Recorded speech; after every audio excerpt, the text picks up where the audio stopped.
Finally tonight, as promised, a special comment on health care reform in this country, and in particular, the public insurance option. In March of 1911, after a wave of minor factory fires in New York City, the city's fire commissioner issued emergency rules about fire prevention, protection, escape sprinklers.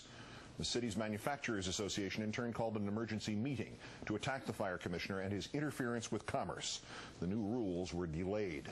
Just days later, a fire broke out at the Triangle Shirtwaist Factory. The door to the fire escape had been bolted shut to keep the employees from leaving prematurely.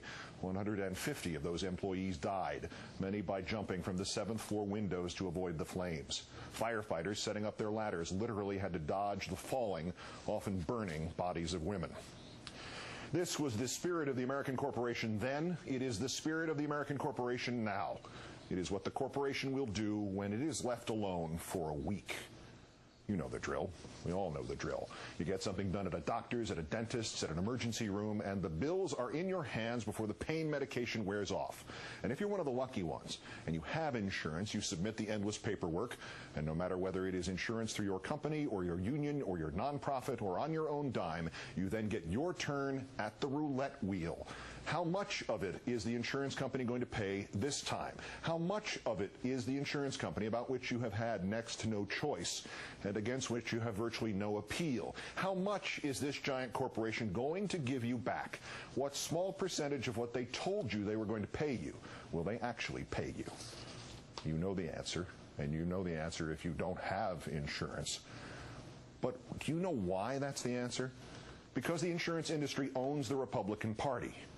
Not exclusively. Pharma owns part of it, too. Hospitals and HMOs another part. Nursing homes, they have a share. You name a Republican, any Republican, and he is literally brought to you by campaign donations from the health sector. Senator John Thune of South Dakota, you gave that Republican rebuttal to the president's weekly address the day before yesterday. You said the Democrats' plan was for, quote, government-run health care that would disrupt our current system and force millions of Americans who currently enjoy their employer-based coverage into a new health care plan run by government bureaucrats.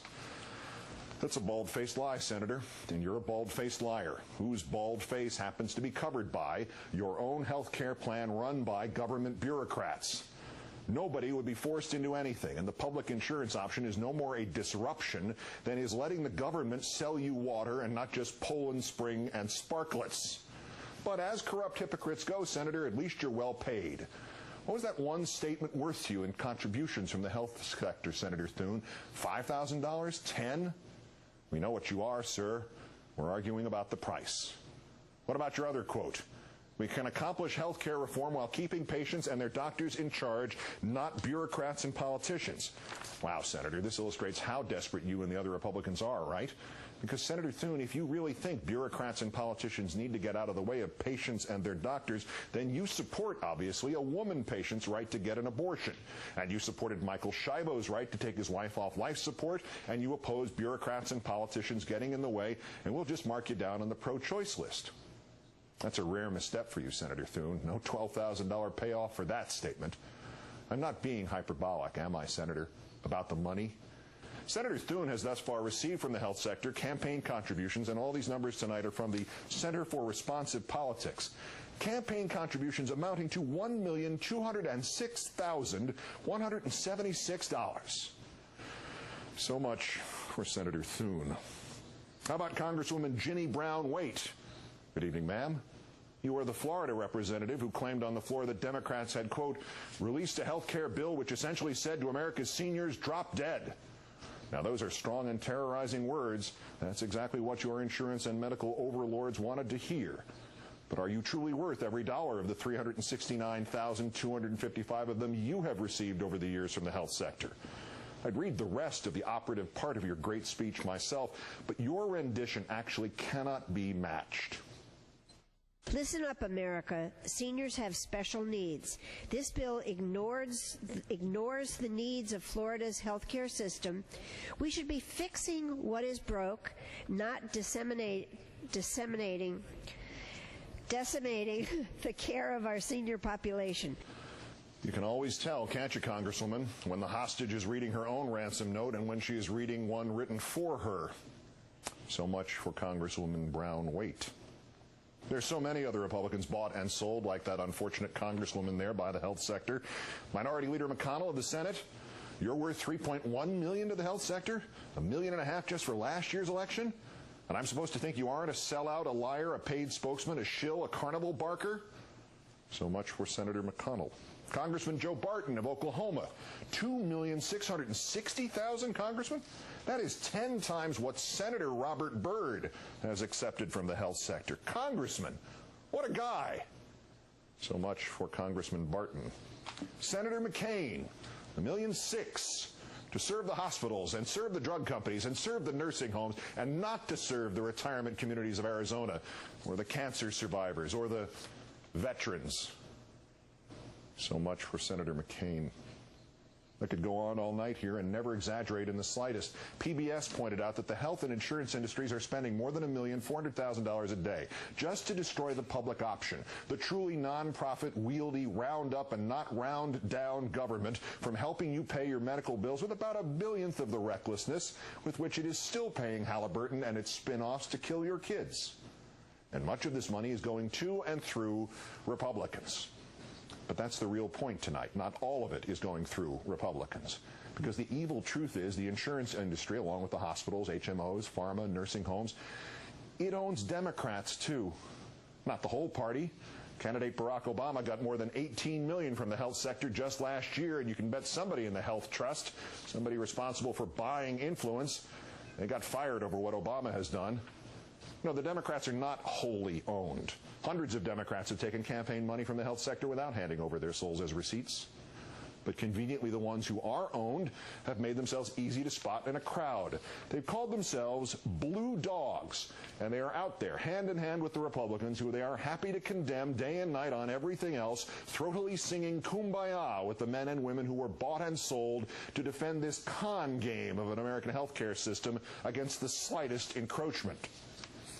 Congressman Mike Ross of Arkansas, leader of the Blue Dogs in the House, you're the guy demanding a guarantee that reform will not add to the deficit.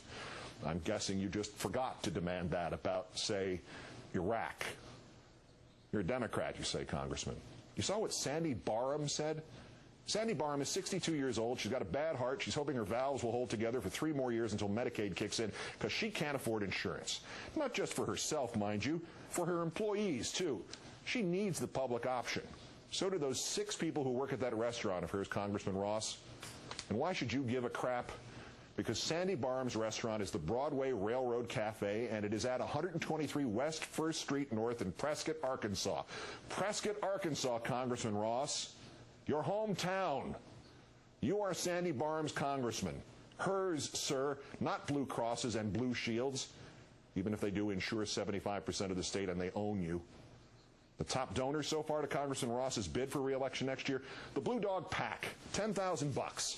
Second, something called Invacare, $7,300. Oh, they make wheelchairs and rollers and slings. They're big in slings. Tied for third, the American Dental Association, another grand, $5,000, matter of fact. Your top donors by industry, Congressman Ross, health professionals, $29,250, then pharma and health products, $12,250. And so far in your career, Congressman Ross, your total haul from the health sector is $921,000. That is 90th in the combined list of donations for the House and the Senate, sir. 90th out of 537. You should be proud, Congressman. Except for the fact that before you started living off the public dime, you owned a pharmacy, and your grandmother was a nurse. And it turns out you're not Sandy Barham's congressman after all. You are Blue Crosses. So much for Congressman Ross. Congressman Bart Gordon of Tennessee. Congressman, undecided on the public option. At $1,173,000 in donations from the health sector, I'm surprised. You should have already said no and loudly. The only thing you should be undecided about is whether or not you're really a Democrat. So much for Congressman Gordon. Senator Max Baucus of Montana. Good evening, Senator. So you're supposed to be negotiating all this out with the Republicans and the hesitant Democrats to gain bipartisanship with a wholly owned subsidiary of the health sector. Bipartisanship that will get you what? A total of no votes? And your price has been, let's see, $414,000 in donations from the hospitals, $667,000 in donations from the insurance companies, just over $1 million from Big Pharma, $1,300,000 from other health professionals, and $237,000 from nursing homes.